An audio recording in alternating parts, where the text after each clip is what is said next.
జర్నలిస్టులకు క్రీడా పోటీలు నిర్వహించడం అభినందనీయమని మంత్రి సత్యకుమార్ యాదవ్ అన్నారు.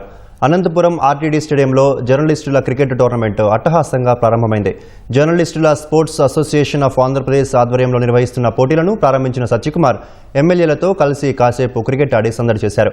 4 రోజుల పాటు జరగనున్న క్రికెట్ పోటీల్లో అన్ని జిల్లాల్లోని జర్నలిస్టులు పాల్గొననున్నారు. జర్నలిస్టుల్లో క్రీడా స్ఫూర్తిని నింపుతూ క్రీడల్లో వారి ప్రతిభను వెలువదీసే విధంగా క్రికెట్ పోటీలు నిర్వహించడం అభినందనీయం. దాదాపు 16 జట్లు ఇవాళ రాష్ట్రంలోని అన్ని ఉమ్మడి జిల్లాల నుంచి ఈ క్రీడా పోటీల్లో పాల్గొంటున్నాయి. అనంతపురం వేదికగా ప్రజలకి ప్రభుత్వాల మధ్య వారధులుగా పనిచేస్తూ క్షేత్రస్థాయిలో ఉంటున్న సమస్యల్ని ప్రభుత్వం దృష్టికి తీసుకొచ్చి వాటికి పరిష్కారం లభించేలాగా చేస్తూ ఈ అభివృద్ధి సంక్షేమ పథకాల ఫలాలు పేదలకు అందేలాగా పనిచేస్తున్న జర్నలిస్టు సోదరులందరూ ఈ క్రీడా పోటీల్లో పాల్గొనడం అభినందనీయం.